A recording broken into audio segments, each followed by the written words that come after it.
He, hey, hoo, ha, ha, he, ha, dodge, parry, turn, spin, and thrust. Wonder if anyone watching that back will get that reference. You have to have watched old Warner Brothers cartoons, Daffy Duck and Porky Pig, to get that. Stella, Invisible Chicken, hello, good evening. Don't know why I occasionally sing words, but you know, what the hey. Oh, okay. I simplified my fruit cocktail a bit tonight. That's just grenadine and blood orange juice with the lemonade. Probably tastes a bit better, actually. Ooh, yes, the grenadine comes through very strongly. Well gifted, Aspie. Bonjour to you, Sour. Good to see you all. And we're counting down. I don't know, there's a bunch of people that I think have very poor judgment in Melbourne going out tonight because venues shut at midnight for our next 6 weeks of lockdown. Ugh. And yeah, I just think that shows very poor judgment. That's me. That's just me. I've been very cautious. Have not gone out, socialized since conditions were relaxed. Actually, that is not strictly true. One day in the city, went into the office and did sit at a table in a cafe with someone who was having their last day at work, had like a hot chocolate and a piece of cake.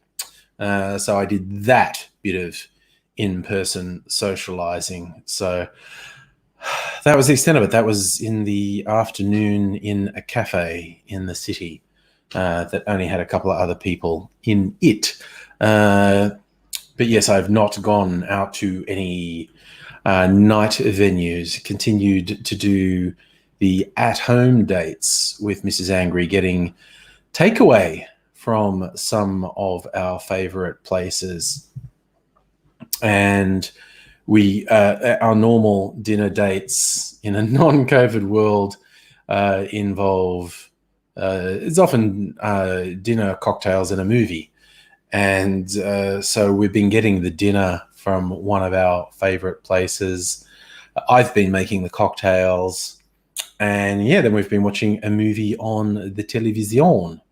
And you know, it's been good. It's been good. There's something particularly nice about going out, definitely. I'm just glad I'm not young. For sort of outgoing people in their 20s and 30s, single people who like to socialize in their 20s and 30s, this just must be fucked. Yeah, it just must really suck. But I don't like people, so being at home suits me fine. Thank you very much. Welcome to Angry's Misanthrope Hour, where he talks about how he doesn't like people. Yeah, it's kind of like every time someone talks about, you're like, oh man, the bad takes around COVID generally and the Melbourne lockdown specifically, just like fucking want to slap someone in the face with a wet haddock to, I don't know, wouldn't put any sense into them, but I'd get some satisfaction out of it. Just the noise of the wet fish slap as it hits them in the face. See, that's my non-violent way. Well, it's slightly violent. It would hurt. It would hurt.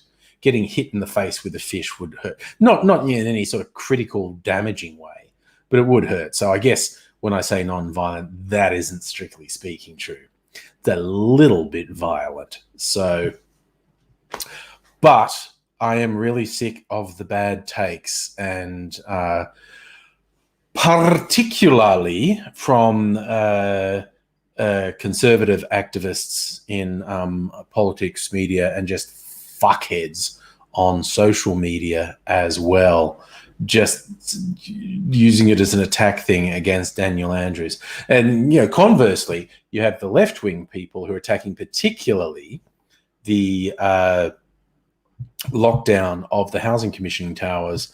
And the attacks there range from, this is reasonable,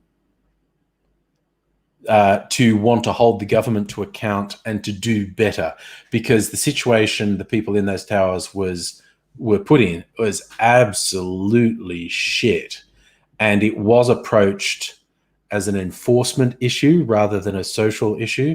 But again, the people who are just, some of the people literally seem to be saying you didn't have to have any police presence there.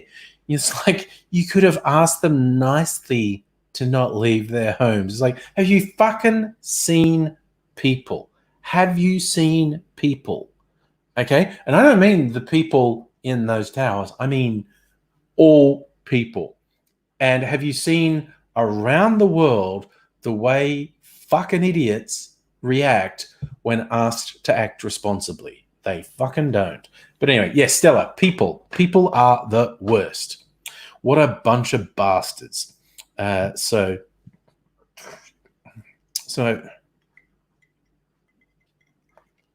I am not fond of some of the left-wing takes on Dan Andrews, which are usually centered on these housing commission towers.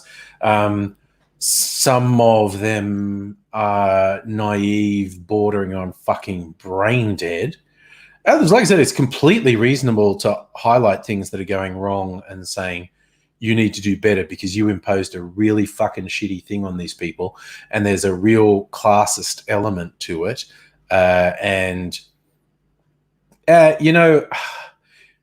think it was rushed. They could have done better. It maybe didn't have to be as much of a cop thing as it was, but the idea of it having no enforcement at all is ridiculous. And I have to admit, I really laughed at the people who went like, oh, you didn't give him any warning. That was fucking deliberate. Like, so far, I think there's like a couple hundred people in those towers have tested positive. It's going to be so much fucking higher than that. It's going to go way into the hundreds, if not thousands, of people in those towers who test positive. And if you had told the people when you realized the likely concentration and size of that cluster, and if you had told the people, oh, you're going to be shut into your flats as of midnight tonight, everyone would do a thing that would feel quite reasonable, which is to go out to the shops and get stuff. Trouble is, there was an unknown but large number of them who were infected with the COVID, and then going out into the community is spreading it in the community. And it's probably already happened anyway. But I mean, just the concept of saying the springing it on them by surprise was bad. Just go, are you fucking kidding? It was obviously critically important to not give advance notice so people wouldn't fucking leave. As I said, some of the left-wing criticisms are naive, bordering on fucking brain dead. But they're coming, well, I think at least most of them are coming from a position of good faith, whereas the absolute shit fuckery of these conservative activists, they're just arguing about it. My personal favorite, again, it's hard for me to not laugh at the stories of apparently the security guards in the hotel where people were being kept in quarantine when they came back for overseas were actually fucking the people in there, which is like, that doesn't quite seem like social distancing, does it? But now these champions of small government, these champions of the private sector are saying, hey, so, if Andrews had done the right thing and instead of hiring private security firms, if he just used the military to uh, fucking secure the buildings. None of this would happen. Could you imagine those Liberal Party fucks if, with no evidence whatsoever, at the start of this whole fucking drama, when there's a decision that people were going to be in a hotel for 2 weeks in isolation when they came back from overseas, if from the start, with no evidence, Andrews had said, I'm not going to use private security to manage the comings and goings at the hotel. I'm putting the military in because private companies can't be trusted. Could you fucking imagine those fuckholes if that's what he said at the start with no evidence, said private companies are untrustworthy. I'm going to use the military to control the movement of these people. I say it again and again and again. What I really can't stand is fucking hypocrites. And hey, Brett sucks. Hello. Surprise mechanic strikes again. Okay. You sing a song there too, Asmi. Hey there, Corona. You've hit New York City, which is pretty shitty. Pretty shitty New York City. That's a bit of sort of rapping there. Texas seems to be in a spot of bother these days. Very rapidly escalating number of cases in a number of US states. And we have significant evidence that for months now, a number of Republican governors in the US have been lying. I was going to think of another way to say it. I was going to think of another way to say it, but they've just been lying. They've been lying about the number of cases. They've been lying about the deaths. So they've just been lying.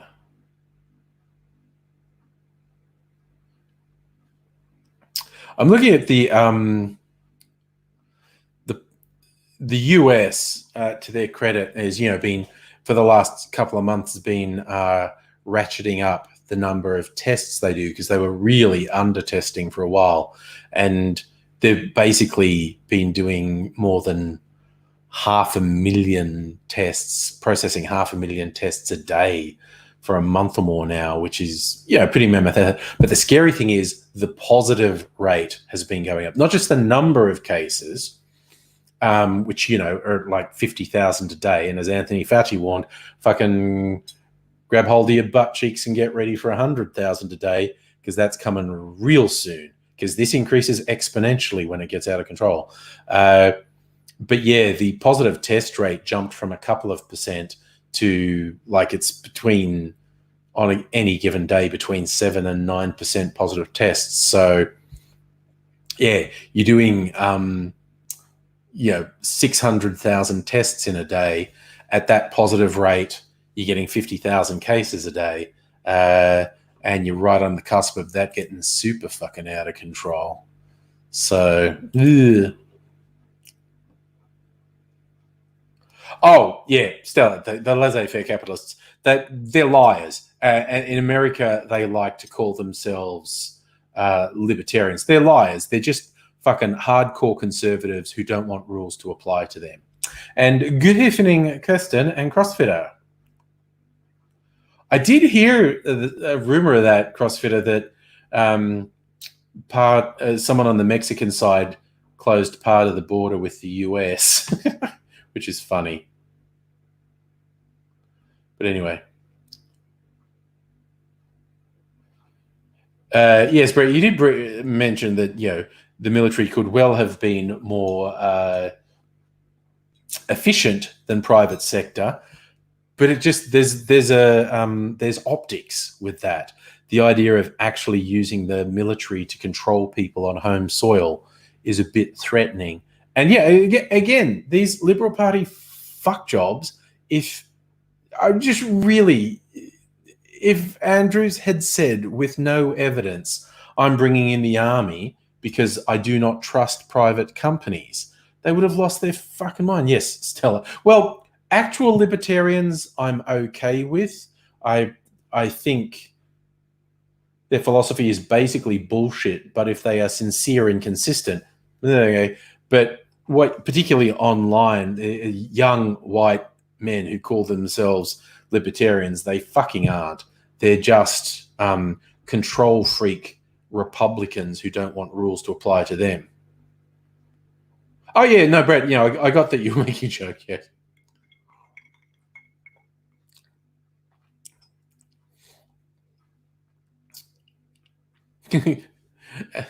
As per you're ashamed of Trump, I'm not ashamed of Trump. I'm not ashamed of any politician because I don't control what other people do. This is just my own mindset. Trump's absolutely despicable. It's hilarious. Like, like people will say, like, "Oh, we thought W was bad." Yeah, all W did was start an illegal war based on lies that they knew were lies that killed upwards of 1 million people. And and his Veep Cheney stole literally billions of dollars through the company he was on the board of, having a bunch of no bid contracts where they skimmed all the money. That's bad. That's quite bad. It's just that Trump is so offensive as a person, whereas Bush largely played the game. You know, he was respectable. And it's just like, yeah, you're going to get a bit real, though. You know, he might have had the appearance of being respectable, but started an illegal war on lies, killed 1 million people. This is stole billions of dollars. So, in a lot of ways, Trump is really fucking small potatoes. But Trump has just turned vile bigotry to his supporters. He has turned vile bigotry into a virtue. So all this shit that was just under the surface, and again, just talk to anyone who's not a straight white person.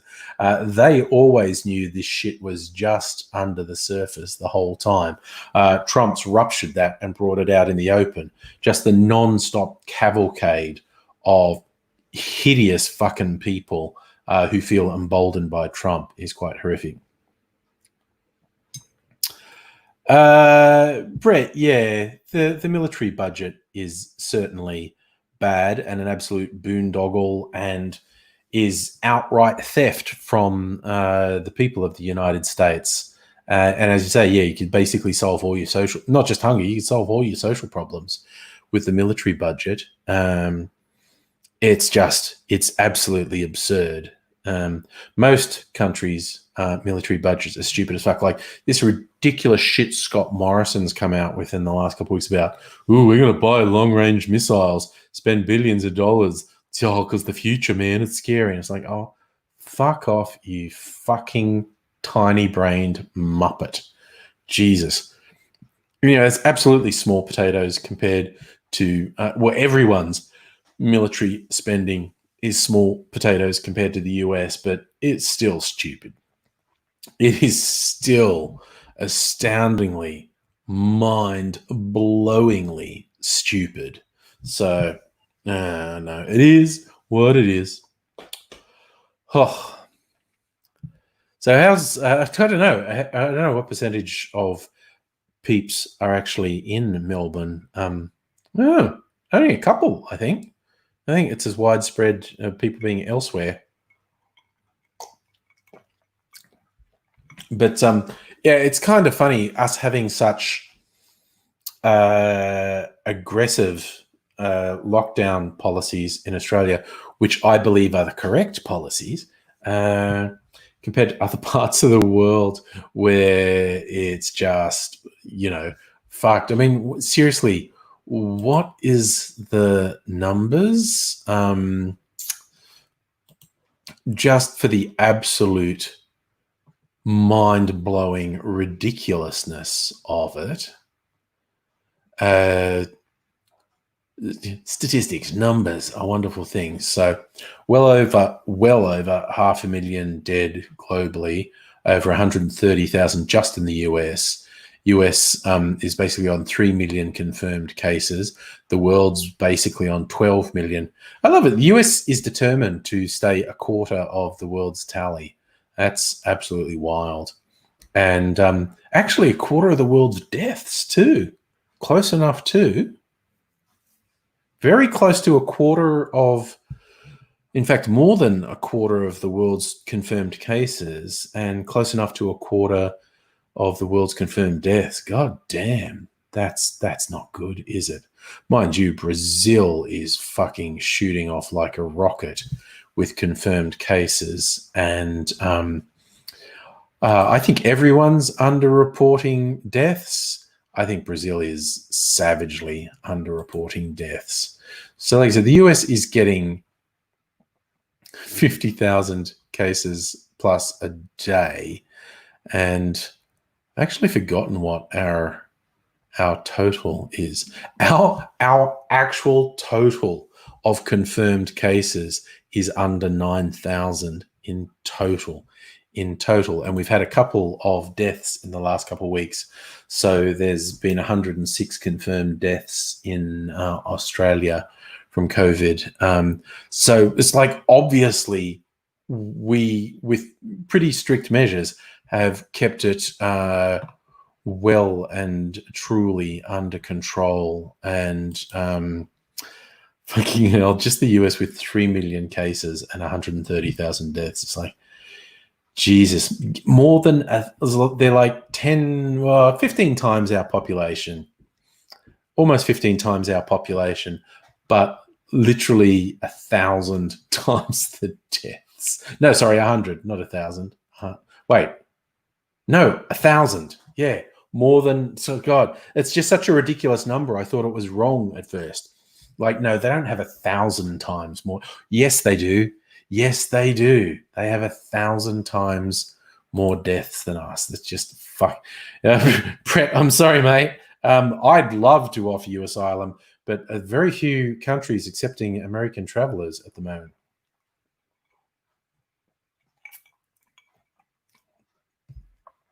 Oh, there you go, Stella. Chat wasn't appearing on mobile. Now on PC you can see it all. All right. Who knows what the mobile app was a doing, but we're back. So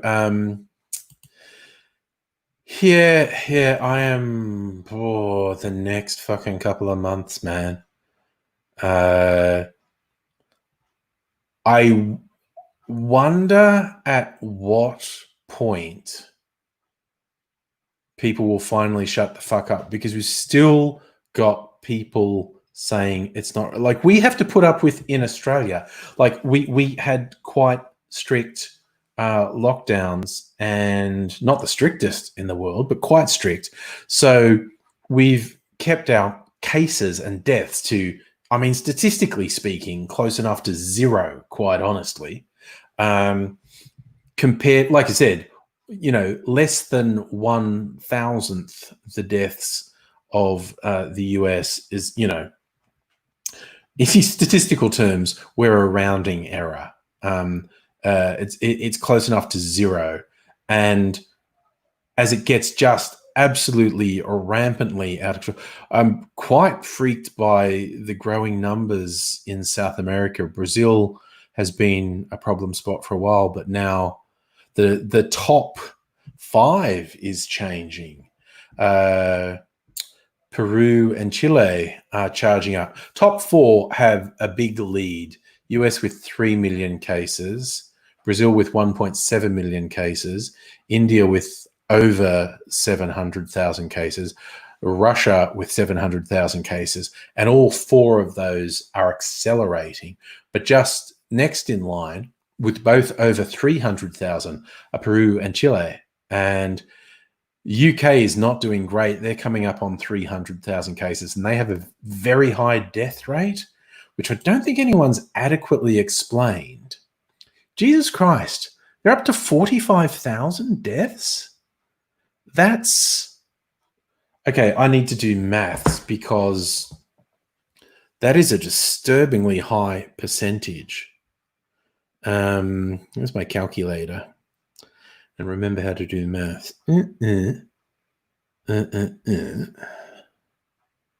There.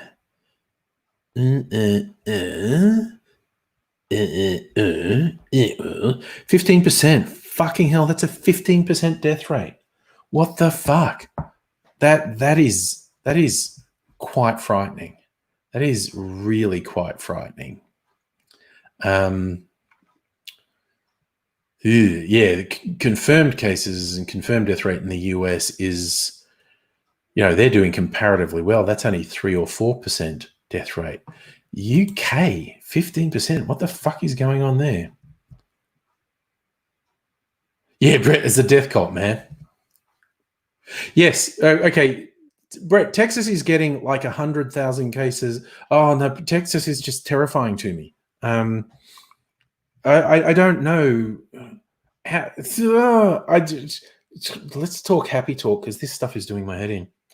Yes, Stella, the shitfuckery because we don't have many cases is the fact that you can actually look at other countries and say that is what happens if you don't take aggressive moves. Okay, just absolutely does my head in.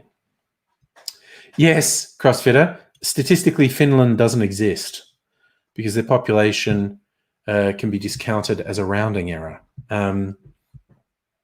Statistically, Earth doesn't exist because in context of the entire universe, we're immeasurably small. So technically none of us exist from a mathematical point of view.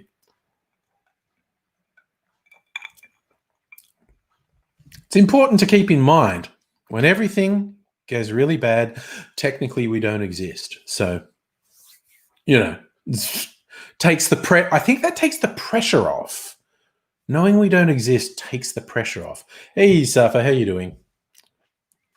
So that's my new cheerful thought. We don't exist, so it's cool. Nothing matters. Nothing matters. Don't stress. We're cool. We're cool. Ugh. I was just thinking, nothing matters. Oh, cool. I can stop stressing about the fact my boss has given me a hospital pass at work. It's like, hey, you've been doing very, very good. Why don't I get you to work on this project that's been doing very, very bad? You might help them. And I'm going, oh, yeah, or it might drive me fucking round the twist. Oh, okay. I'm going to go out on a limb and say the Australian government's comments on China are fucked. Yeah, that's it, Brett. That's philosophical. We once were stars, and our chemical elements will dissipate, and once more we will be stars. So we are celestial beings. Yes, Stella. Okay, want to change the subject. Caught up with AZ's story time from last night. Oh, story told about it. I haven't seen that live. Either Hilsey turned it down or AZ turned it up. I think AZ's heard the story from Hilsey off stage. So he's telling the and I think he actually said that when he was saying it. You won't get this story on stage. So AZ was telling the unexpurgated version of the story. Failing that, AZ just took the story and ran with it. Noog, hello. How are you? It's a fine evening for you. Fine and cold evening. Annette, what's Scummo done now? I don't know. What has he done now? He's been missing for a couple of days. No one's seen him for a couple of days. Figured he fucked off to Hawaii again. Or if you're referring to what I said about what the Australian government says about China, they issued a travel advisory that said, China's pissed off at us now. When China gets pissed off at people, they arrest nationals from that country and say they're spies. So probably don't go to China because we're pissing them off at the moment. Brett, did I hear the Arctic is on fire? I heard it was getting record high temperatures, which is not good. There's a time lapse. Oh, we're getting lag, are we? Oh god, I could do that game where we count out the lag. The way that's happening, that looks like about 30 seconds though, which is quite bad. But it allows me to manage things. I know China's mad. Well, justifiably, because our government's been talking shit about them for a couple months. Basically, Scummo is got his lips firmly planted on Trump's butthole. He is literally, he's, as far as I could, or maybe the fascist Bolsonaro and the fascist Duterte, maybe they both still like Trump. I'm not sure. But there is no world leader who sucks up to Trump as much as Scummo. It's fucking embarrassing. And because Trump was spouting a bunch of anti-China shit, Scummo decided to spout a bunch of anti-China shit. And yes, Safa, Bolsonaro does have the Rona. We can only hope he gets a really severe, debilitating case of it. I don't want him to die. I don't want anyone to die. I don't wish death on people. But I want him to understand what an horrific, debilitating disease it is to a really big chunk of people who contract it. I mean, he's a fascist piece of shit who literally wants the poor of Brazil to die. I think it's a concerted effort on his part to not do anything to halt the spread of the pandemic in Brazil, because he wants a lot of people to die. CrossFitter, it is true. It didn't change Boris at all, did it? Boris is a piece of shit. He was, under quite serious care in hospital. Never ended up on a ventilator, but was on some quite severe thing. Brett, I'm not going to lose any sleep if the fascist doesn't make it. Put it that way. God, what if he? Oh, if he ended up in intensive care, Jesus, how much? Ooh, I wonder what would happen. Like how much care the medical staff would actually take of him. I don't know. You think both Johnson and Scummo need someone to slap them up the head when they're being stupid? If someone slapped Scummo up the head every time he said something stupid, the guy would have a near fatal concussion. Ooh, Annette doing a Netflix party for a series finale. That sounds fun. God, I was even thinking today, you know what? I might even fucking do a Netflix party on this one. I don't know how many people here have Netflix, but might be fun to catch up on something on Netflix. Watch a movie, maybe. I don't know. There's a few movies probably worth watching on Netflix. There was a specific movie I wanted to look up, see if any of the streaming services actually had it. Oh god, now my brain's going blank on what the movie was actually called. It was the old cyberpunk one with Ray Fiennes in it. Yeah, Brett, Netflix is good for keeping you sane, really. Yeah. No, you want to watch the Brendan Fraser Mummy movie again? That's a bit of camp fun right there. I'm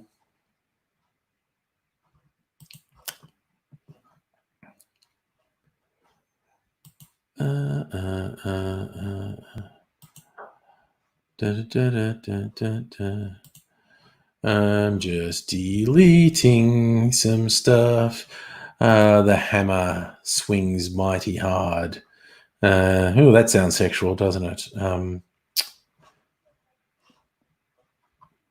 Trying to think of what this movie was called. Strange Days. Strange Days. Did anyone put it in anything? No, we've got a time lag here. Okay. The only thing I'm logged into here is Netflix. I don't think they have it. Sponge does. No, they do not have Strange Days on Netflix. Okay. Here's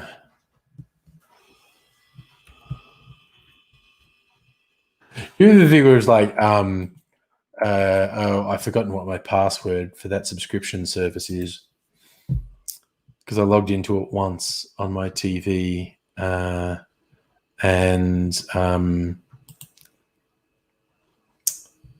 okay, sign in. Oh, it might have saved it.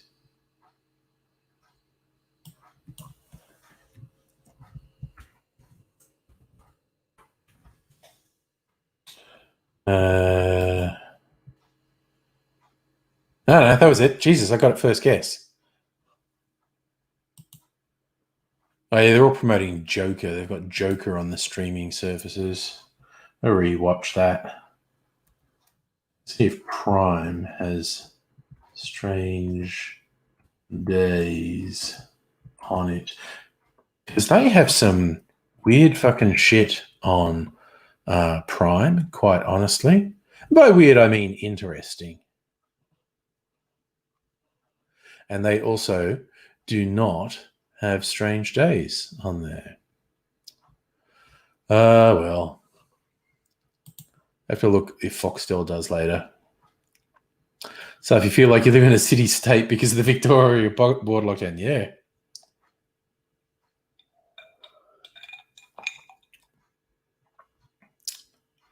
Brett, if Brendan Fraser was planning to come back for a reboot, those plans definitely would have been shelved due to Rona. Very hard to make a film with social distancing.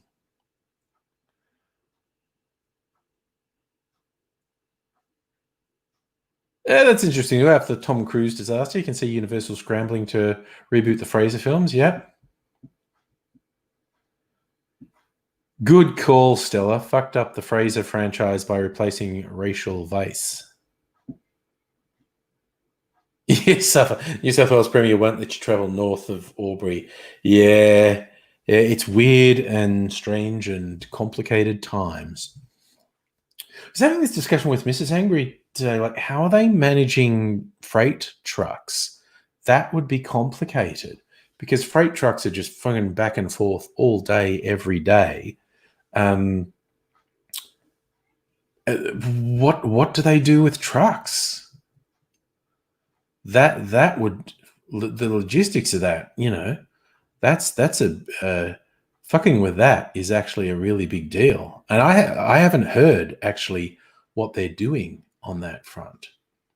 So if you reckon freight's okay, so I was just imagining freight truckies picking up a lucrative side trade in smuggling people across the border. They stop at a truck stop a few miles outside of Wodonga and, let people on board for $100 a head and put them in a packing crate and take them across the border.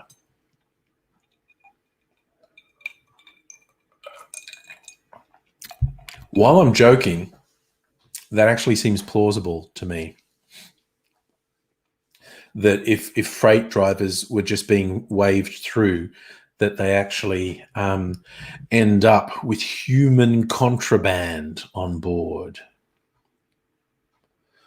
So if you're seeing the V line doesn't go to Albury anymore, it's all to be real, isn't it? Well, we are getting literally the worst numbers of the pandemic now, so it's very weird and strange times we live in. This was incredibly unexpected.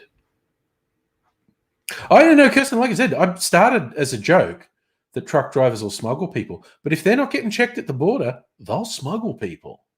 They absolutely will. Be quite a lucrative deal. People desperate to cross the border, literally hanging out at truck stops, going $100, get me across the border.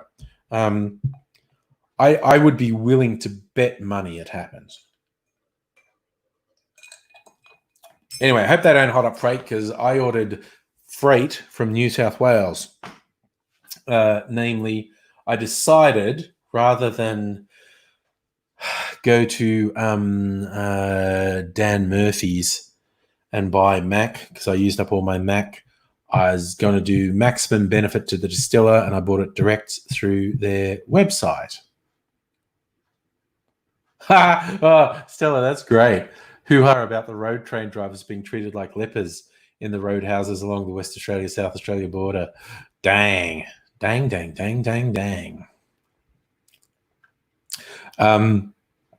Yeah, just weird and stupid things. But yes, so I've ordered some freight from New South Wales, trying to give maximum benefit to the distillery rather than buying it from Dan Murphy's, who take their cut. I'm getting a Dan Murphy. I'm getting a Dan Murphy's delivery tomorrow. Same deal. I just with a whole bunch of things happening, it seemed like too much stress to actually go to Dan Murphy's. So I ordered a delivery, which is mainly a bunch of Voc flavored liqueurs for cocktail making. But I did also get what is hopefully a good quality Jamaican rum. So that's the joy of being a hermit. You don't get the Rona. What did I buy at Dan's? I got, speaking of which, I used up my dark creme de cacao making clarified with chocolate old fashioned last night. I've triple filtered it today, and it's this beautiful yellow color now. I don't know if anyone remembers, I held it up last night saying this was the color of Aizie's ball bag, and it was black basically. And after milk clarifying it, it's this really brilliant yellow. I'm going to drink it. So I had a cheeky sip, but I haven't had a proper taste of it. In fact, I might just chill a glass. Because that's what the professionals do. Just going to chill a glass for 5 minutes.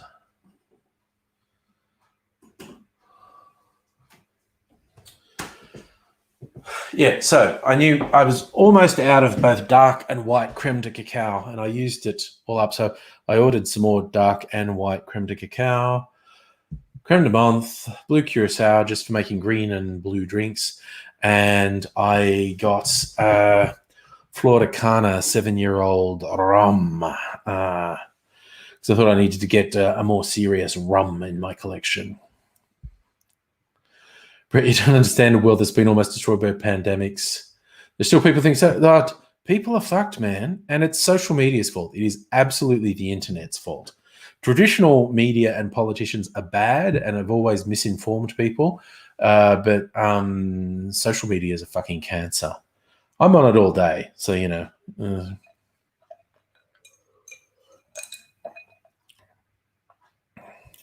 Oh, God. So after it took some people who had to work between Wodonga and Albury, it took them 90 minutes to do a 5-minute drive. Jesus.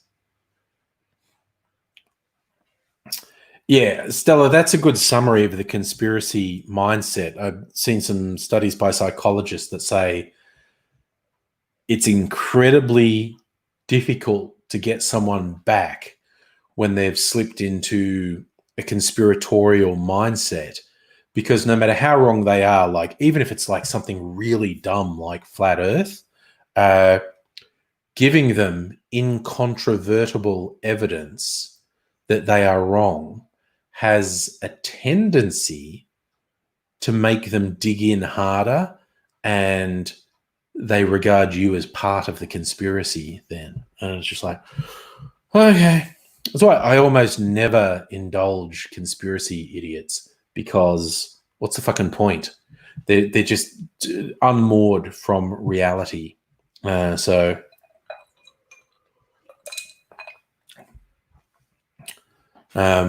yeah, no, I just kind of.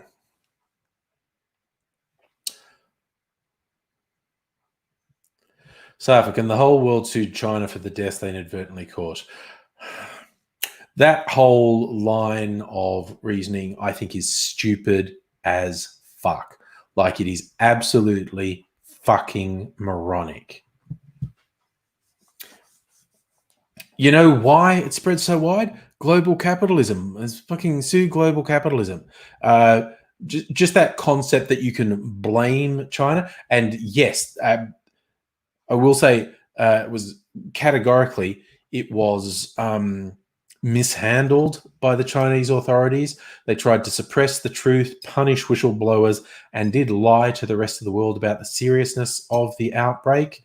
But all the rest of the world had to do, once the seriousness of the situation became clear, all the rest of the world had to do was act vaguely sensible. And did the rest of the world act vaguely sensible?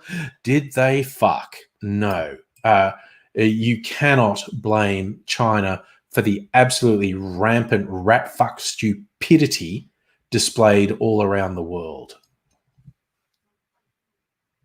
Oh dear. Yes, Brett. We all wish the idiots wouldn't take smart people with them, but yes. Yeah, exactly. Oh no, Brett. We're about to get back to hospital car parks being full of meat freezer trucks full of dead bodies because the morgue is full and there's been too many bodies to bury in the cemetery, and they can't do it in the cemetery, so everyone's going to get dumped in mass graves, and it's going to be fucking horrible. And countries with worse infrastructure than the US that are doing really badly, like India and Russia and Brazil and now other parts of South America, it's going to be utterly nightmarish. It's going to be a fucking Hieronymus Bosch painting come to life. Oh my God, it's going to be so fucked. Oh, I've got into the depressing shit again. I'm going to cheer myself up because I'm really looking forward to this clarified chocolate old fashioned. It's like made with whiskey and creme de cacao and clarified. And I had a cheeky sip, and it's and I want to have a big old drink of it because I think it tastes good. I mean, the sip tasted good, but can't be absolutely sure. I want to have a proper drink of it because I'm pretty sure it tastes good. I might. What do I do? With a white creme de cacao, I have to use up. Maybe with rum. Maybe with rum. What would be something that would go well with chocolate, spirit wise? Snug. Do you think we will learn? It depends who we are. I mean, what this has shown time and time again is the current system is unsustainable and is a game of Russian roulette, and we keep spinning the chamber and pulling the trigger, and you can only dodge the bullet a limited number of times, and we're all fucked. Yes, Arthur, apparently the Trump book from his niece is pretty funny. Be fun. It's not going to affect Trump or his supporters because nothing affects Trump. I don't know. Okay. As we get to the stage with hundreds of thousands of new cases a day and thousands of deaths every day and dead bodies in the street, that might affect Trump because he's been lying about it. If he had done his best, it wouldn't have affected his support at all. In fact, it may have won him support even if things went really rough. But because he's handled it so badly and he's lied nonstop, at a certain point, the charade has to collapse. Well, that's my theory anyway. Yeah. So someone trying to sound scary said to you, you could use a sample of a virus as a bioweapon by putting it on a handrail. And yeah, but it wouldn't work if people would wash their hands and practice hygiene and social distancing. Yeah. Yeah, Brett, the world does seem doomed to repeat its history. That is true. Oh, yeah. There's that. I don't even see the point in being upset at Trump calling Corona the Chinese virus to just whip up the racism. It's just like, so fucking what? All his supporters are going to start fucking dying. His supporters are the most at-risk group health-wise, and they're at-risk group because of their stupid behavior. And fuck, they're just about to start dropping like flies. Like, it's going to be fucking biblical. I hate saying it because I don't want it to be true. That's the one thing I want to be wrong about, and I just don't see it. I just don't see being wrong about this. I really hope I am, but I'm not. Did everyone? Sorry, this is still here. Did everyone see this? AD got this get well card from Kelly with that picture on the front. You know, this is Mandy. She's here to give you your medicine, and this is Agnes. She's here to give you your sponge bath. And AD said he'd be bang up for that anyway. So it's a very nice card. Thank you, Kelly. And I don't know if anyone who wasn't in the live stream last night, when I showed it to AD, the genuine joy in his face, in his voice, getting something like that, you know, a physical sign that someone cares. He really loved it. He loved it so much. So, yeah, it's particularly nice. And, you know, he just loves the general support everyone gives him as well.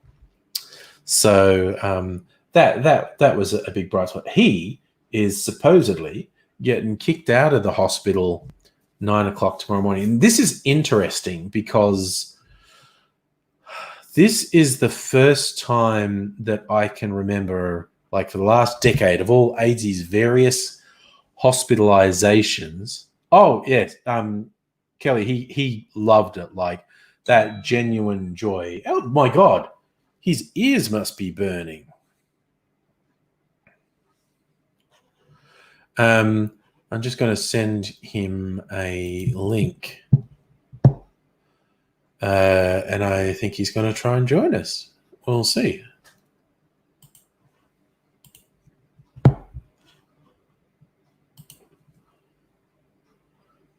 I'll say, you know...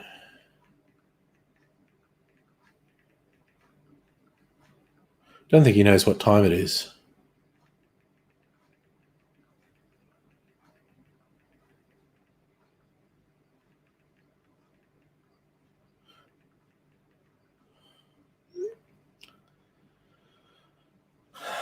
So, yes, his text was, "Oh, we're doing the thing tonight." I suspect that means he doesn't know it's 9 o'clock. He thinks it's before 8 o'clock. Yes, Brett, I would feel bad for Trump's idiot supporters if they weren't. They're not just putting people at risk; they're killing people. They're absolutely killing people. Safo, well, I don't know how often AZ wears a mask. He's got like zero fucking immune system. He is supposed to just completely isolate himself. And he rails against that. But yeah, this trip in hospital is unique for the ones the last 10 years. Every other time in hospital, from the moment he's in there, he's been fighting to get out. And more often than not, they've wanted to keep him in more than he wanted to be in. But this time, because he has some quite severe physical limitations have been quite obvious, and he feels like they haven't sufficiently improved both his dexterity with his hands and his ability to walk without falling over. He doesn't want, this is the first time, and because he's been there a long time, he's been there for weeks. This is the first time he's wanted to stay in the hospital and they've wanted to throw him out. So different, live long enough. Yes, Brett, HIV is an immune disease, human immunodeficiency virus. It's a virus that attacks the immune system and most commonly results in AIDS, the acquired immune deficiency syndrome that leaves you susceptible to dozens and dozens of opportunistic infections that end up killing you. Pneumonia kills a lot of people. It's a really rare cancers, killed a lot of AIDS patients. Basically, you're just attacked by fucking everything under the sun and you die. AIDS's immune system is so fucked, is basically, you can't tell the difference between his condition and AIDS. It's basically the same. And it started when he had rheumatoid arthritis when he was about 30, and the treatment was chemotherapy, which because rheumatoid arthritis is your fucking immune system overreacting and attacking you. And so the chemo was to kill his immune system, and it worked, and it just severely immunocompromised him, and he's had a lot of fucking complications from that over the years, to the point where he's got like no immune system. Oh yeah, Brett, being immunocompromised during the fucking COVID, it'd been a nightmare. Safa, AIDS eats most things. He's allergic to chili to the extent it will kill him. He can't even stand the smell of garlic. I don't think garlic will kill him, but he has a very bad reaction to it. There you go, Kirsten. Tuberculosis as a killer in South Africa. It's basically when you are immunocompromised,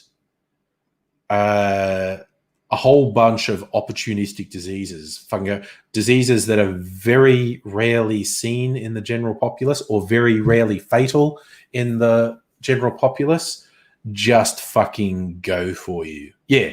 Respiratory illnesses like tuberculosis and pneumonia, incredibly rare cancers, because you've just got no immune response, and the simplest thing will fucking kill you. So AIDS's eating isn't hugely limited, but there are certainly some things. I mean, he says he's going to join, so he can answer it better than me. But the one I remember is chili. It's just a running joke that if AIDSy ever misbehaves, I just wave a chili at him and said, "Keep it up, son. Fucking stick this in your fucking rectum, then you'll be sorry." I mean, anyone would be, well, unless that's your thing. But most people wouldn't like chili in their rectum. Very sensitive. I remember in the early days of YouTube, I had this friend who did this thing on a video just trying to drink as much Nando's hot sauce as he could. And he just kept necking it to the point where he almost threw up just from his body's reaction to this huge amount of this hot sauce. And I was like, oh, there's a laugh, bit of a YouTube video. And it was, I don't know, it was 6 or 12 hours later, he's texted me going, "Oh my God, that chili sauce burns just as much on the way out." I was like, oh, dude, okay, too much information, but I'm still laughing at you.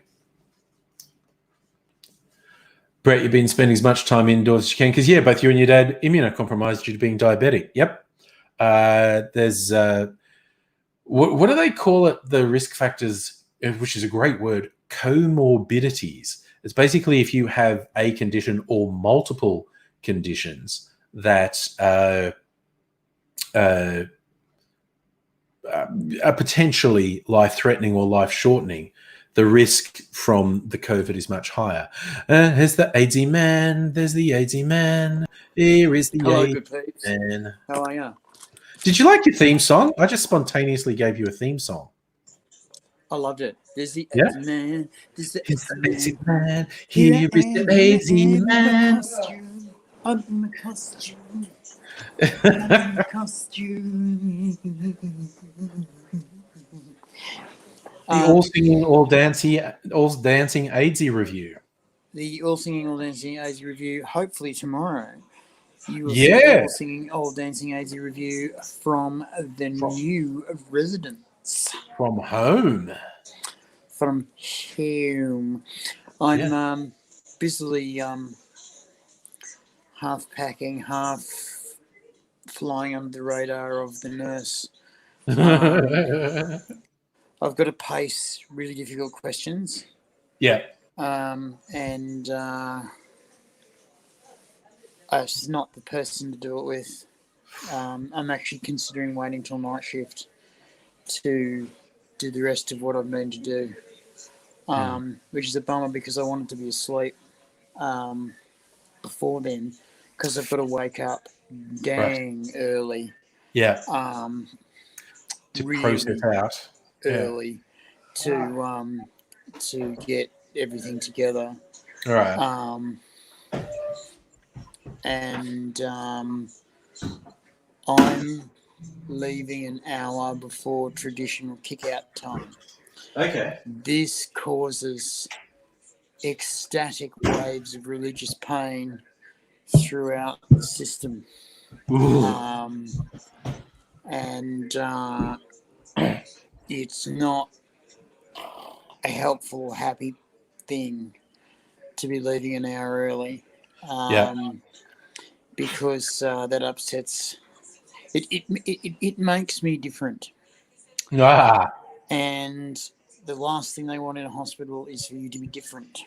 Ooh. I won't say that my time in the rehab unit has been useless. I discovered a real psych breakthrough while I was here. Yeah, you were Um, mentioning. Yeah. Very big psych Yeah. breakthrough. We almost stumbled on it, but we washed everything away from the archaeological find, and the stratigraphy was perfect, and everything just came. Oh. There are basically three big things that we identified as the big deal in AZ's lifetime, and they all converged on one thing, and it was like, that is the thing that you have been fighting against without knowing it. That is the thing that oppresses you. Yeah. And that is the thing that basically makes it impossible to move forward.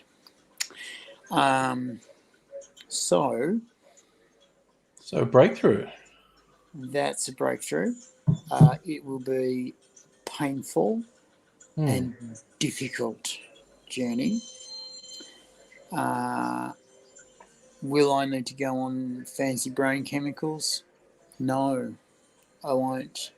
I'll need to get off a few fancy brain chemicals, which I'm nowhere near ready to do yet. Yeah. I'm going to have to reassess my relationships to everything. Yeah.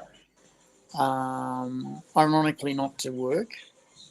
That's one of the relationships I'm not going to have to reassess, because that's actually one of the positive things. Which is good. Which is very good. Which is very, very good. Very useful. The relationship with the boss of the house has got a new beginning happening. Excellent. Thank Christ, because it was a bee's dick from folding for a long time. And I've still got a long way to go with that too. But he's got a bit of a journey too. So, yeah. Well, it's a thing. It's the thing. Bloody.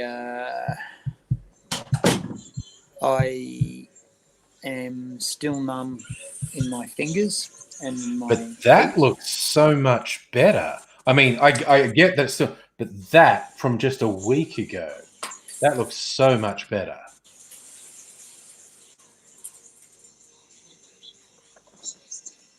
Yeah. Yeah. Still Okay. imperfect, but what an improvement. I got my pencil case back, Oh, well, but that's I'm not good. allowed to open it until I leave. It's wrapped up. All my oh, hang on, I'll show you.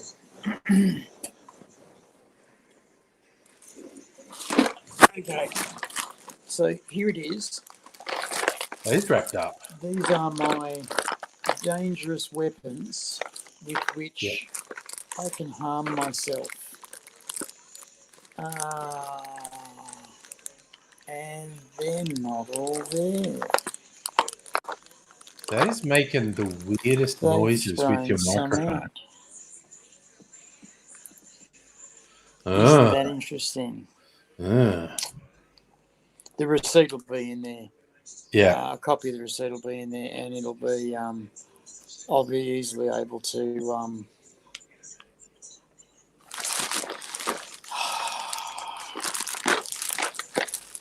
Yeah. That's a good call, Brett. Impromptu ASMR. The rapping on that made the weirdest noises through your microphone. Was supremely squelchy and interesting. Yes, Oh, and it hi, was. Megaleech, by the way. I'm going to let you going. I don't know who it is on and off because That's okay. my live chat system doesn't work. I'll Private. communicate relevant chat to you. Don't worry. Thanks, man. I couldn't read it anyway. Yeah. Do you remember last night I held up a drink and said this was the color of your ball bag when it got infected, and because the drink was basically black? Yeah. This is that same drink being milk clarified. Wow. Um, Wow. so How's it yeah, taste? oh, it's so fucking good. It's whiskey and chocolate. So Can I have one? I'll make you one, man. In times when we are no longer locked down and are allowed to fraternize. No, but I've got to go over there for work.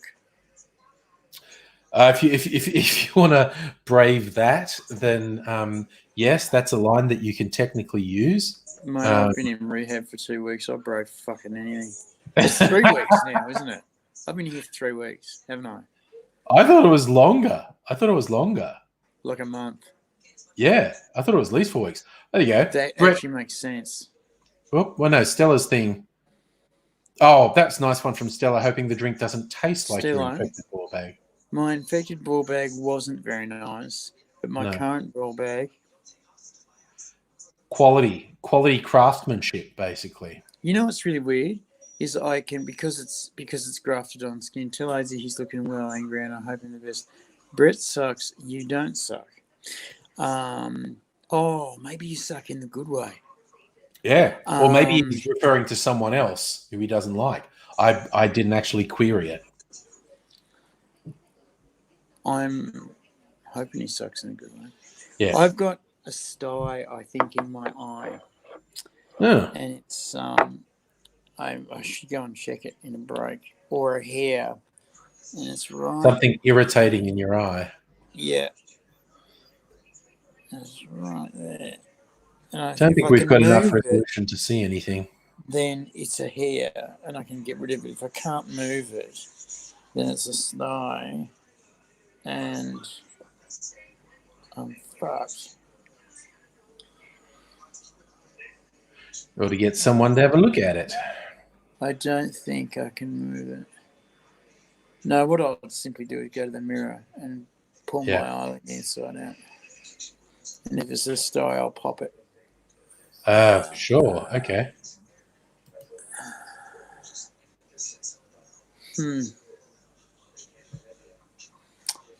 Yeah, I think it's a sty. It's just going to annoy me. Yeah.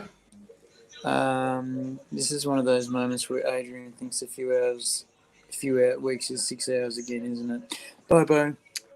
Yes, it is. You don't understand what hospital life is like. It starts at 7:30.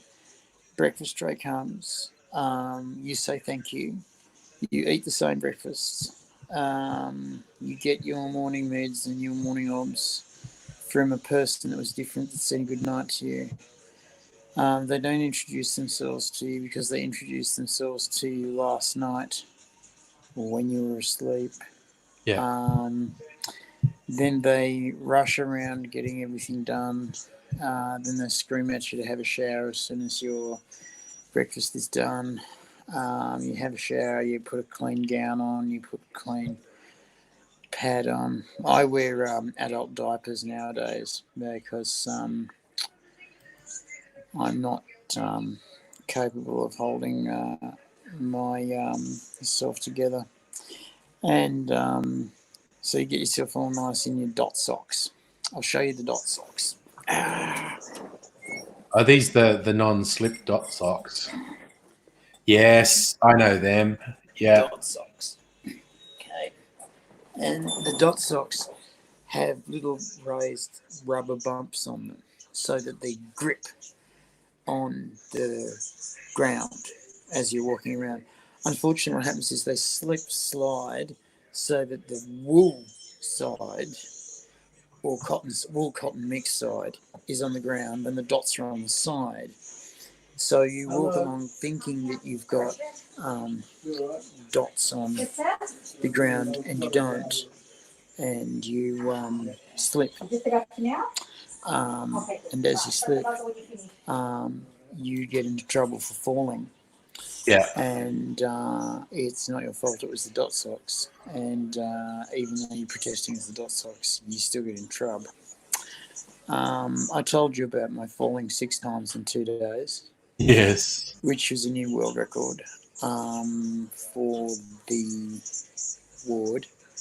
And I got read the riot act, and they said, essentially, if you fall anymore, you're fucking out. And it was worded like this. I love this. Yeah. Sometimes we find this environment too toxic for people to properly rehabilitate, and they're better off continuing their rehabilitation journey at home and in community rehabilitation facilities. Yeah. Also, I showed you that box of stuff. Also, Yeah. 2 of those falls were in my sleep, and I thought, they've got to be freebies. They've got to be freebies, because you don't do anything risky in your sleep. You just, no, not freebies, just falls. And I'm going, that is desperately unfair. Anyway, on one of these sleep falls, I cut my leg very badly. Yeah. I lacerated it real bad. It needed glue and stitches in 3 layers to get it closed. And I was tisked at the entire time. Anyway, they said, what did you cut it on? And I went, there's something under the bed, as I came down. And also what had happened is I'd rolled over to try and get up. So they found me on my front, sort of getting up, not on my back. Right. Where the wound was, and where I'd hurt my elbows and my heels and my head. I hit my head real fucking hard. And I told them that. And I went down for a scan and an x-ray. And I'll tell you what, if you've ever waited for a CAT scan and an x-ray, you know you can wait up to 2 hours for these things. Yeah. When it's on them and their liability, 15 minutes, max fucking elapsed time. I was back in the ward in 15 minutes. That's how fucking quick it goes. Yeah. And I tell you, I tell you, the things I've seen in hospital. I was once in hospital doing a traditional blood test, and they said, can a student do it? And I said, of course a student can do it. And she got a needle stick injury. Oh, no. And she did the right thing and reported it and was freaking out. And and then the hospital OC Health and Safety blood tester came in 3 minutes and did an AIDS test on both of us. I think it was AIDS and vitamin B. And hi, I'm doing my changeover. And would you like to be on national? No, thank you. You don't want to be on national video. Darcy, Yes. there you go. Good, how are you? He's always going home tomorrow. He's got all his stuff. He won't open them until discharge. Thank you. AIDSy talk in. This is a shyer nurse as opposed to Nurse Kathy the other night, who actually wanted to be on, but that's okay. Darcy, you and I will at some point have to chat, but there's some more little just admin things we've got to go through. Anywho, bloody so this needle stick injury happened. The AIDS tester doctor came up and he tested us for a bank of diseases, but tested us both. And he was back with the results in 7 minutes. When you and I go for a blood test, It's 2 weeks, see isn't you it? in 3 days. Yeah. When they need a blood test, it's Yeah. 7 fucking minutes. And I was just fucking stunned. Yeah. And we were just waiting there, and I was sweet because I knew I had nothing wrong, and she was sweating fucking bullets because she just fucking had a needle stick from a junkie. And I looked like shit too, because of reasons, and a crashed immune system. Skin was grey, teeth were fucked. T-shirt was a hero T-shirt, but it had been washed too many times and had bits out of it. I looked like I was either homeless or a step away from it. Yeah. And which at the time was probably true. Yeah, I said to her, don't be You'll be worried. fine. I know that you'll be fine. And because I'm free of everything. I know it looks like I'm not, but I am actually like free of Karen. everything. So you're going to be okay. Yeah. And I said something really sweet. I said, you and your partner will be safe and happy. And she sort of looked at me and had a little bit of an embarrassed look because she was essentially one of these good girl Chinese virgins. And it was written all over her that she hadn't gone out in high school and she'd studied hard, like her parents said. And she came to Australia for med school, learned English, and was getting there. Big difference from the Vietnamese girls who came to Australia when they were 4. And went through rough school. Usually in the western suburbs. Yeah. Hey, yeah. Usually in the western suburbs. And they come in and say, "G'day, mate. How you going? You've been through the wars, haven't you?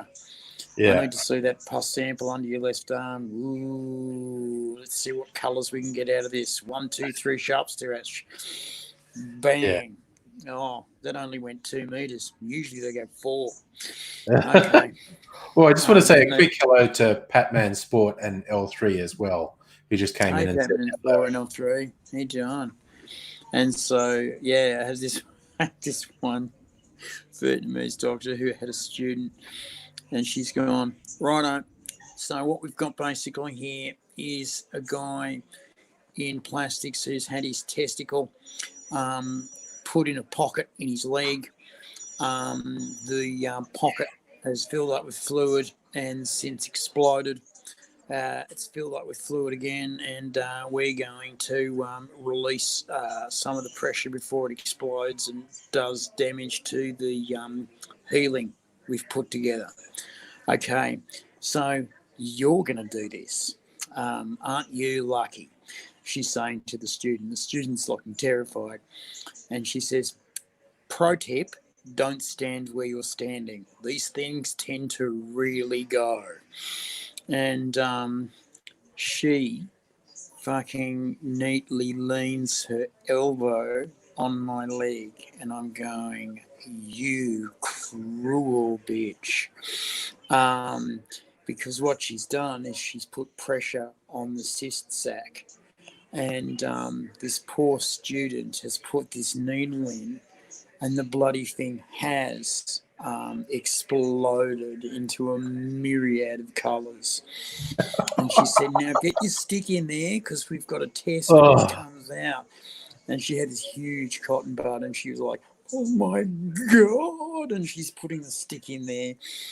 And she goes, now the downside is we've got to go on the floor, both of us, and get the different colours and test what's in the infection.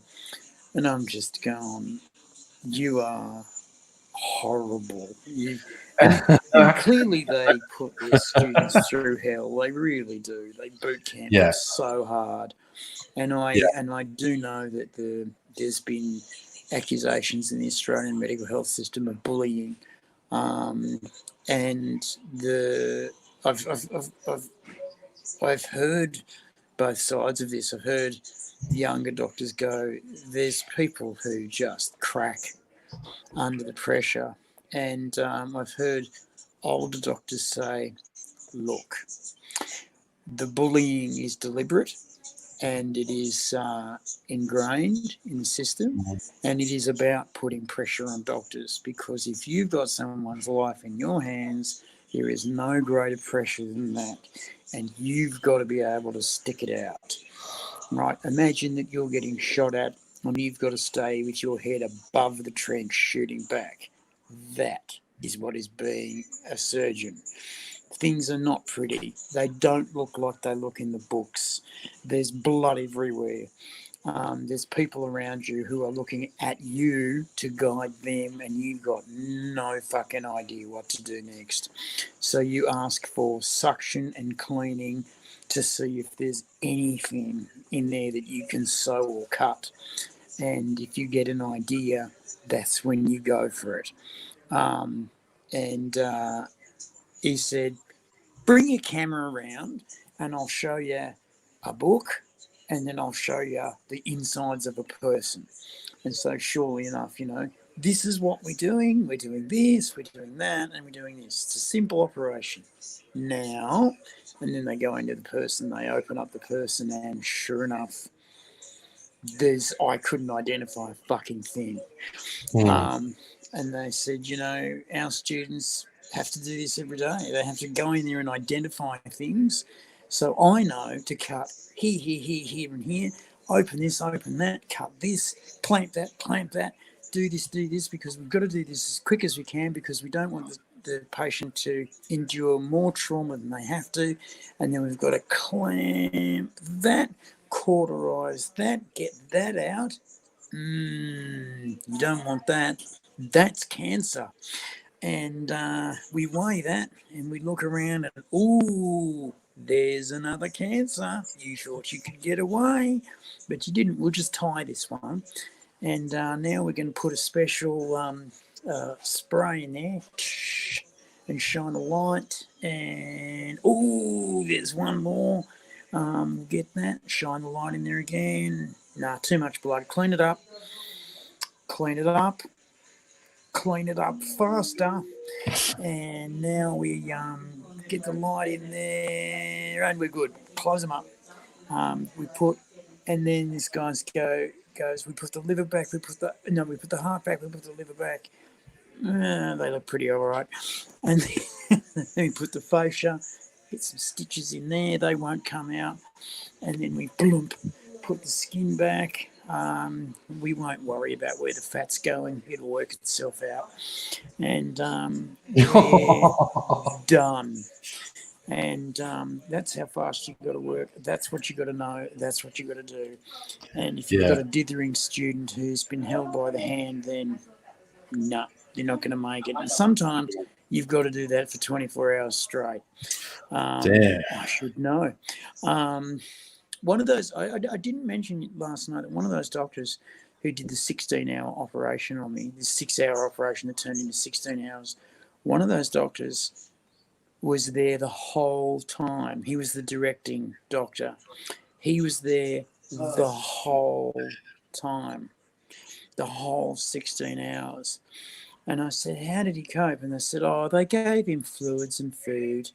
And I'm thinking, and they gave him fucking speed too. Oh, yeah, he's a doctor, man. He can write a prescription, Wake the fuck up. You had to be alert.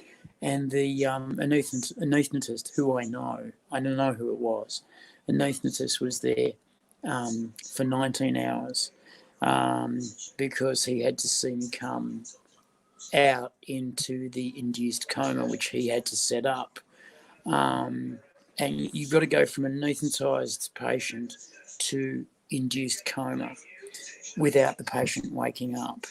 That is a gas and drugs trick that you've got to get exactly right. Yeah. And then he put in the patient controlled anaesthesia then and there, so that if I woke up, I'd be able to press the green button, and he could press the green button on his own when he wanted a bit more juice from the outside. And these guys, you know, basically have to look at pressure and sneer at it. Now, when Angry and I go on stage, Yeah. it's not like we're afraid. It's like you've got to be careful because it's a rush. And you've got to be really careful not to let the rush overtake you. You're there to do a job, you're there to convey information, and you're there to do it in an entertaining way as possible. That is not you enjoying yourself. Though it is enjoyable, don't get me wrong, it's not about the rush that you get when you get on stage, because you've got to walk on stage like you're a living god. You can't Right. have any other attitude as you walk out there and there's hundreds, thousands of people looking at you. You can't be nervous. You've got to be, I own this space. I control the universe. You are safe in my hands. I know where we are going. I am the shaman that will protect you. Let us go on the flight that I have prepared for you, the one that the gods have told me and trained me how to do. And they will come with you. They want you to win. They want you to succeed. And to do it, you've got to have the moxie, and you've got to go. You've got to go on through the fucking bad gigs, the really bad gigs where you had shit thrown at you, or you were booed off stage, or you just sucked, and you've got to have gone, I'm not giving up, I'm going back to the same place of humiliation and doing it again, and doing it again, and doing it again. And I've been abused by comics for not warming them up correctly. I've been fucking asked if I wanted to come back the next night of a 3-night gig because I didn't do so well. If you don't want to be humiliated again, we would understand. And you've got to just, in that moment, because that feels like you've been stabbed and shot, in that moment you've got to turn around and go, I will come back. And then you've got 24 hours to reset and go, all right, why didn't those jokes work? Why didn't this work? Why didn't this happen? Why didn't they relate to the opening? Because they've got to relate to the opening and blah, blah, blah. And if you've got to get your shit together and get it working. The same with the doctors. Trouble is, they take this attitude into the patients, and the patients are merely these blobs of meat that they work on. They don't remember your name. They will so many times come up to your hospital bed and go, so, look at the folder. Adrian, you've got a splenectomy that we're doing, and it's going very well. And I feel like going, how the fuck do you know that when you just had to look it up? And they do know that because they can see my pallor and they can see the wound and they can see, you know, everything about what's going on. They know from the scans that everything went well. They've got effectively a summary done by a junior doctor that tells them everything they need to know in the information organisation system that they like, because they yell at the junior doctor until they get it right. They, you know, when the surgeons start to cut you, they've been studying for 17 years. I was at a circumcision. Of course you were. Infant boy. And it was this guy's first time. The father wasn't real impressed. Oh, well, everyone's got to do it. Happy. Everyone's got to do it a first time once. Everyone's got to do it first time. But the thing is, there were 2 senior doctors there, and they calmed the guy down and said, look, we're going to be watching every move, and you'll find that because he's been going to be going extra slow, that there's not going to be a move out of place. Okay, and of course we're going to jump in if anything looks like it's going astray. And so this guy comes up and he's holding the knife, and he's put the equipment together, and the surgeon who's helping him says, "Now breathe 3 times." What? Breathe 3 times. You know what you're doing. This is your job. You've practiced on dummies. You know how this goes.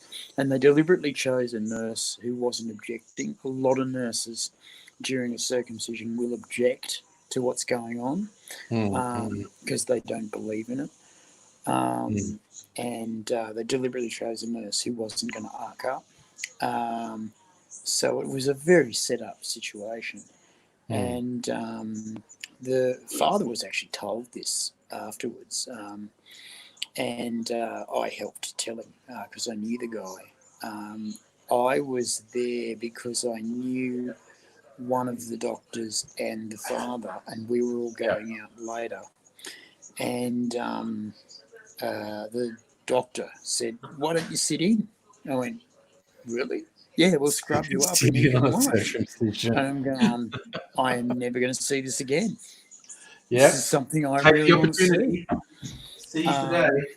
And I watched this happen, and it was interesting because it wasn't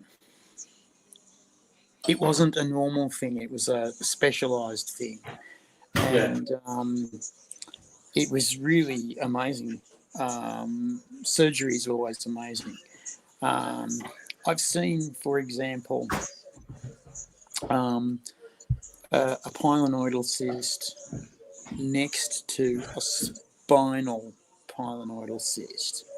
Now, these spinal pylenoidal cysts are actually quite dangerous because they're right next to the spine, and if the bag of the cyst goes into the spinal cord, it can shoot straight up the spinal cord into the brain and cause all kinds of really nasty damage. And so when you say, "I've got a boil on my bum," they go, "Right, you get to wait 12 hours." But when you start shaking like you're having an epileptic fit, they start to take notice that something's really wrong. And my friend was in this situation, and he's gone up and said, "Look, I've got a boil on my bum." And I said, "Actually, there's 2. One's a pylenoidal cyst and one's right on his spine. And I'm kind of concerned."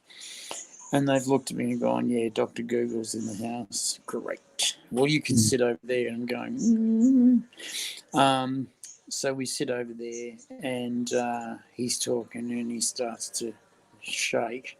And I'm going, "Is this coming from..." And his leg starts to shake, and he says, I can't stop that." And I'm going, "Shit." And then his whole body starts to shake, and he's on the ground, and I'm going, "Fuck, protect the head." He's conscious. It's not an epileptic fit. He is conscious the whole fucking time, and he is freaking out and say, "Breathe. You've got to breathe through this. This will end.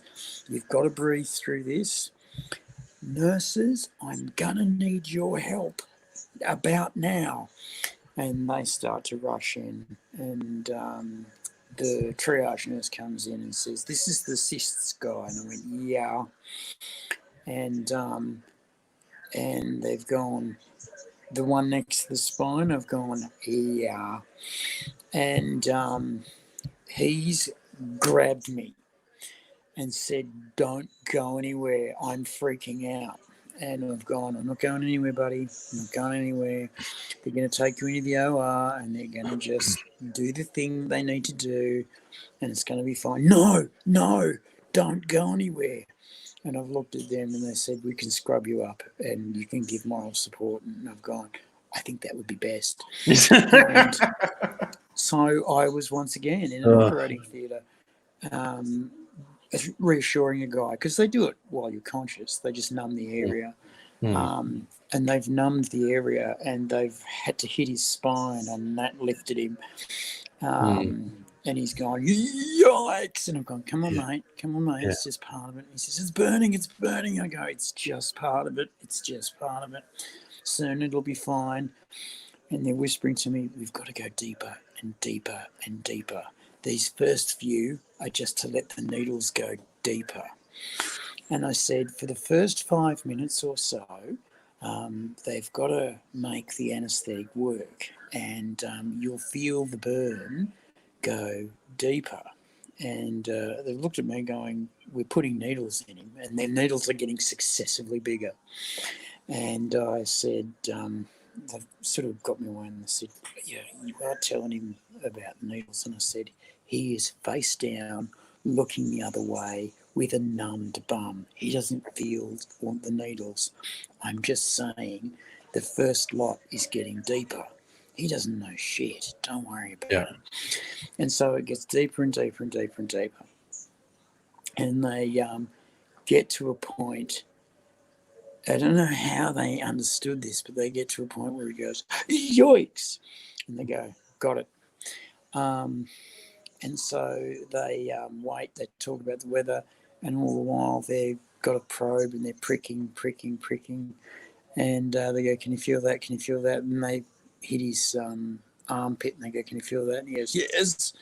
And they're pricking around the sterilised bit, and then they go in to where the nasties are, and they go, can you feel that? And he goes, feel what? And they go, sweet. And they don't pop, they slice. Yeah. So they slice the first one on his bum, and the gurg comes out, and it was, and it spat. So they were all ready to get out of the way. Yeah. So then they do a gentle push, and more gurg comes out, and was like, fuck, that's a lot of gurg. And then they go in with the scissors, clip, clip, clip, because they've seen the bags. I didn't, they did. And they've gone clip, clip, clip, and rage. It was like the fucking Dead Sea. It was drowning the Pharaohs. It was just a mile of stuff. And I'm going, that's the little one.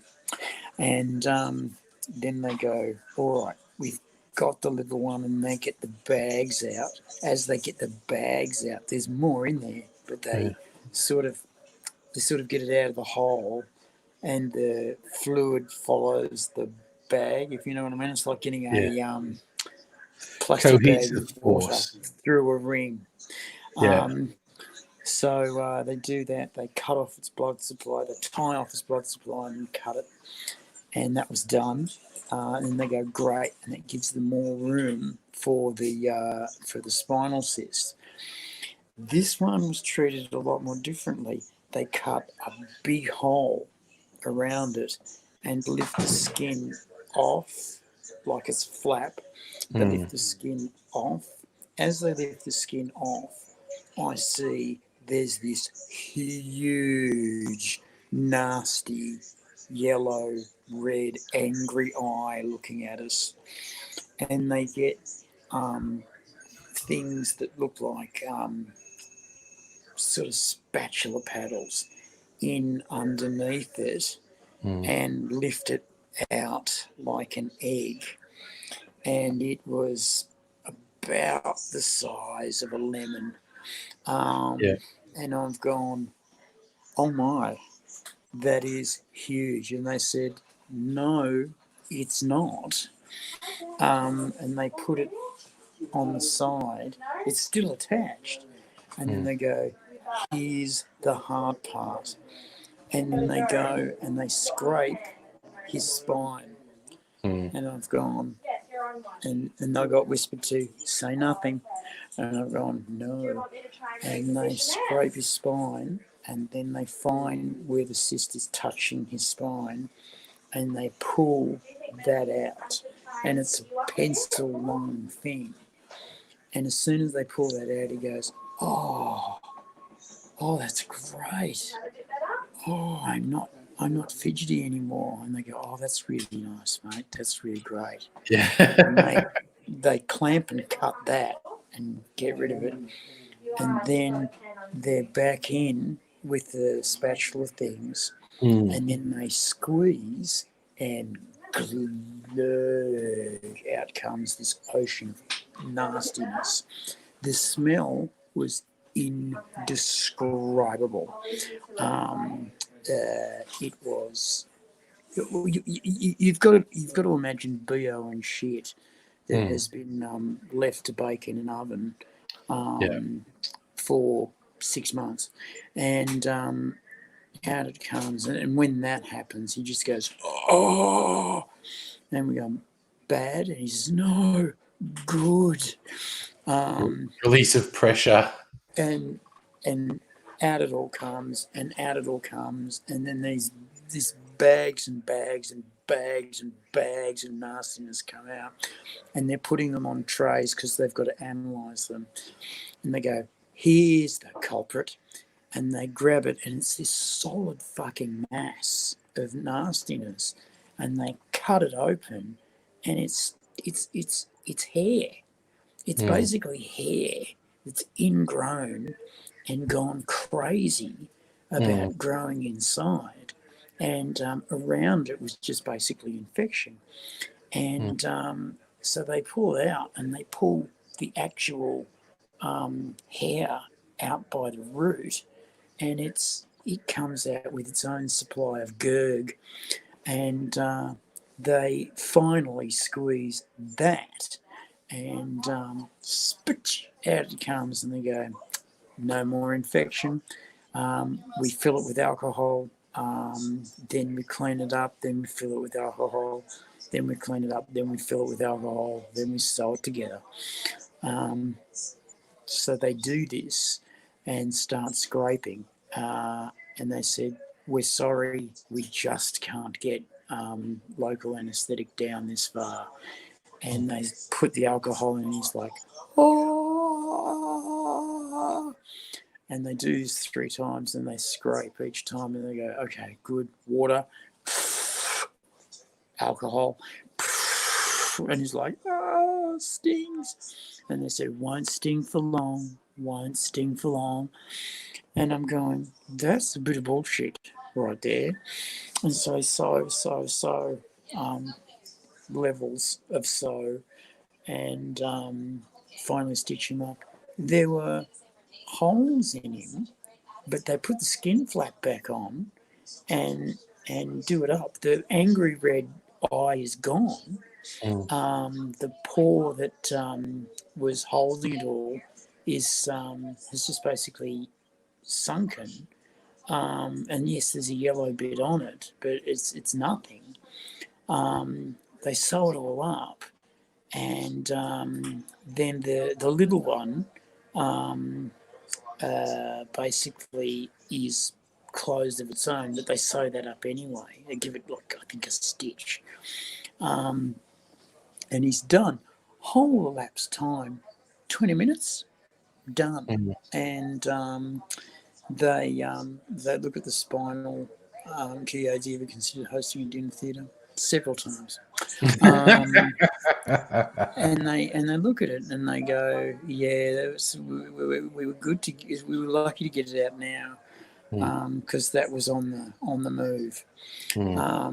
And they've had cases where they've had to extract these things because people have become paraplegics, and they feel strange itches in the bottom of their spine, but they're paraplegics from the waist down, and they scratch this itch, and of course they take the head off the boil, and it leaks, and they get weird feelings up and down their tongue, and the surgeons have got to go in and pull the offending boil out, which has climbed up their spinal cord, and this thing has basically infected nerves, and they go, there will be a loss of nervous use when we get rid of this, but If it gets to the brain, it will infect the brain and give it a bacterial infection, which will kill you. Good old meningitis. Yeah. Good old meningitis. Thanks for coming. Yeah. But a special form. Yeah. And they can't pick it up on radar. X-ray. X-ray.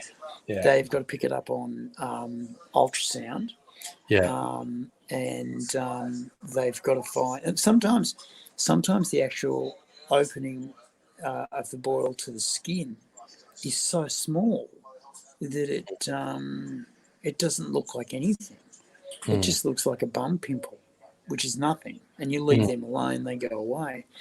Then they're tiny, but a lot of the time they're fucking massive, and they usually advise patients to, don't pick at it, let it burst on its own. These days with boils, they say let it burst on its own. No. Dr. Azy tells you this. If you have a boil and it feels more itchy than anything that's itched before, it's ready. If it feels like there's a jumping bean inside it and it's hovering around, it's ready and it's going to go on its own. If it feels itchy and there's a jumping bean, try and excuse yourself from company because you're about to explode a smelly boil. And it's hard to hide because when they go, it hurts. It's like, ow. I'm talking especially on your back, right, where you can't get at it. So excuse yourself from the table if you can. And it'll pop, and you can't get at the rest of it. You'd love to, but you just can't, because often company won't take you into the next room and squeeze the rest out for you. I've seen some YouTube videos of people doing home surgery on those sorts of things, and they're pretty spectacular. Yeah, I feel like I should share my far less dramatic medical story, my first time one. It's a story I've told before of when I got hit in the head with a discus when I was at school, which is it's a potentially fatal incident. In several alternate multiverses, it killed me because this thing that weighed, I don't know, 1.5 kilograms or something, it hit me when I was bent over, and it just barely skipped off the crown of my head. Like I think it barely touched me, but it felt like someone stood over me with a shovel and went bang. Bang. So if it had come in, instead of skipping, if it had come in straight, if it had come in at 90 degrees, or if it had come in lower and hit the back of my neck, it just would have killed me. Skull dead. Straight away, dead. But it skipped and I went down. They took me out. And because I never lost consciousness and I didn't get an ambulance, my mum just drove me to the hospital. So they fucking ignored me for 6 hours in outpatients until a nurse who was a friend of my sister said, "Oh, what are you doing here?" Andrew got hit in the head with a discus at school. Oh my, when did that happen? Like this morning. Oh my God, what did the doctor say? No one's seen us yet. And she went, what the fuck? And she runs back, and I think the words head injury and negligence and malpractice were probably mentioned. And because a doctor came, a really panicked-looking doctor came out in about 5 seconds. Immediately. Yeah. And so they went off and x-rayed me and were absolutely stunned that I didn't have a skull fracture. Like they really expected to see a skull fracture. And they're like, what the fuck is your skull made of anyway? Adamantium or something. And but they decided to put a couple stitches in the deepest part. And I got this lovely explanation that we're not stitching up the whole gash because this is what we call a blunt instrument wound. It's a tear, not a cut. And if we stitched it all up, the pressure would be so painful you couldn't stand it. But there's a particularly deep bit. We're just going to put 2 or 3 stitches on the really deep bit. It's right on the crown of my head. And so, okay, they've got local anesthetic in my head. And so they're behind me, so I can't see. There's a doctor, and he's got 2 nurses. And this is when nurses were trained in hospitals. That's how old I am. nurses were still trained in hospitals back then. Not uni. And I'm just a little fella, and I'm a teenager, and the doctor's going, he's looking at it and he's going, oh, you know, have you two done much suturing? And one of them says, like, well, not on a person. And the doctor goes, oh, do you want to have a go here? And I'm sitting there going, you fucking what? No. Right. Everyone has to do it first time sometime, but you don't tell the patient that this is the first time. And you're actually these days you have to. Well, these days you have to. But and I've had many a time when they said, "This is this nurse's first go. Would you mind?" Because I'm the guy that says absolutely. Yeah. And everyone's they got to do fuck it up. sometime. You know, they just do. They fuck up. That's what apprentices do. Yeah. Anyway, go on. Yeah, so these ones saw my reaction when the doctor rather cavalierly said, do you want to have a go? And they went, oh, no, we'll watch this time. And what he does, I can just hear him going, he goes, okay, I actually do stitches a little bit different to everyone else. Instead of the normal thing, I do this thing where I go, up and under and through and around. Oh, damn, I've messed it up. And I'm sitting there going, what the fuck is wrong with you, man? What the fuck is wrong with you? And this shit went on for about 5 more minutes of him unpicking the stitch that he's just fucked up and then putting another couple stitches in my head.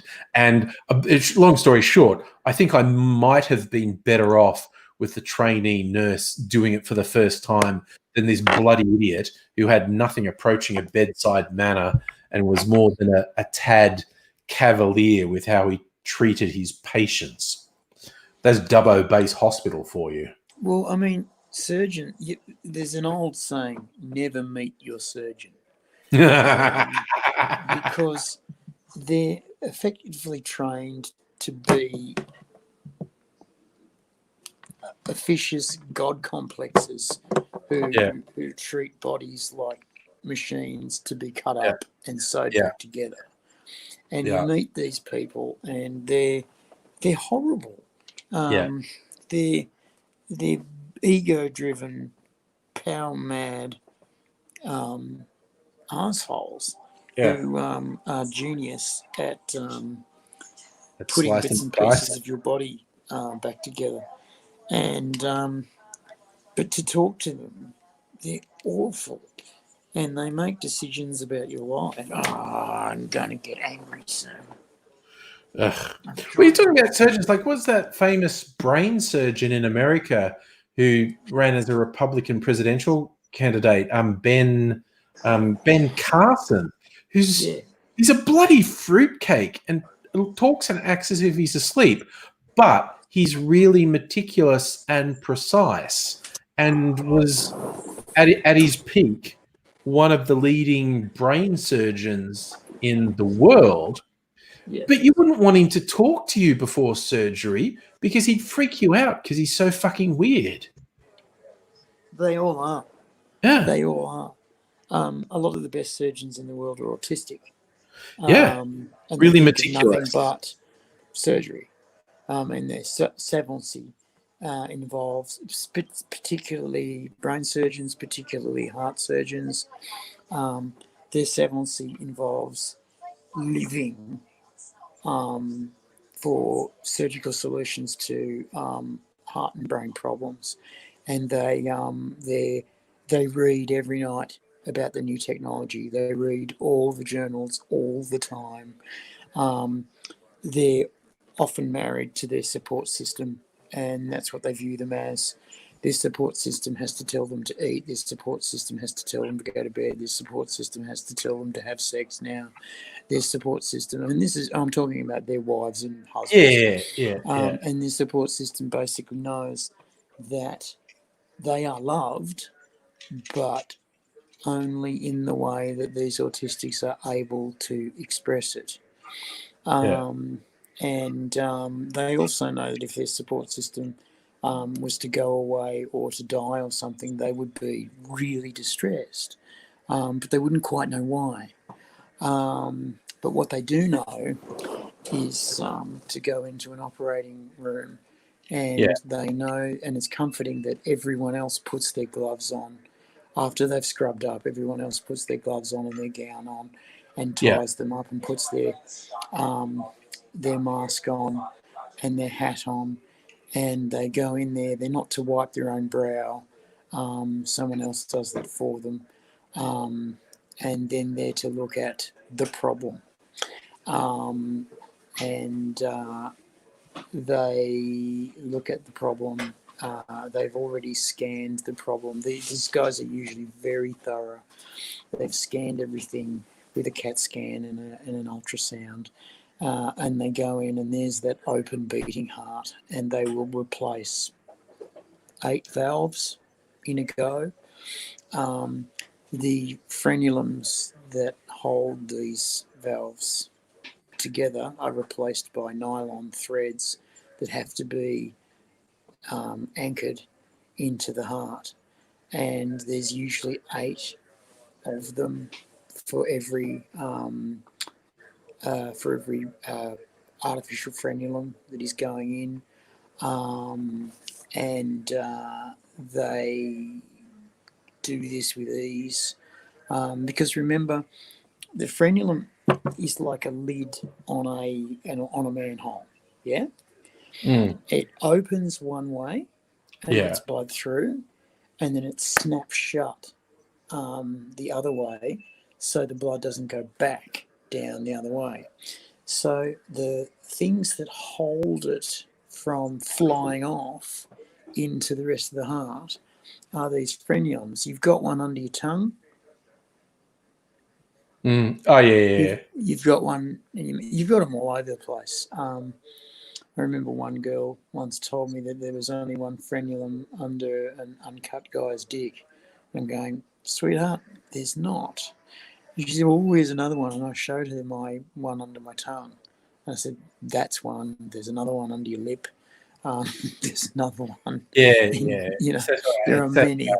Anyway, so what they have to do is they have to snip the old frenula out, and then they put these new ones in, and they've got to work down a hole, sewing them in at the right place so they'll hold the thing, not get in the way of anything.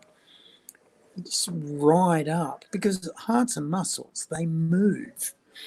They'll ride up and then snap shut at exactly the right moment, and they'll keep doing this about 60 million times, and they'll do this flawlessly for the rest of your natural life, and they do.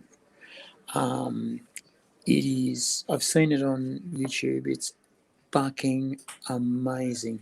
I've met 5 guys who've had it done, and they say a couple of the guys said the surgeons they met were the most arrogant pieces of shit they'd ever seen in their lives, and they just wish they'd never met them. And the 3 other guys said their surgeon was so into the tech and the technique he was going to use that he explained it in such micro detail that it was like textbook reading, and it was hard to follow. And it was like, it's too much info, doc, it's too much info. And nurses would come in and carefully guide the doctor out as they were still talking, and said, okay, you've got enough information now. Why don't you look through these forms? And they're used to this doc just, inappropriately going off about how amazing this is and how this is going to work and how that's going to happen.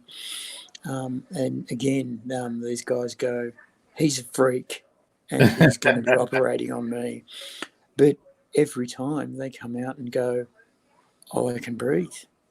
I can stand up strong.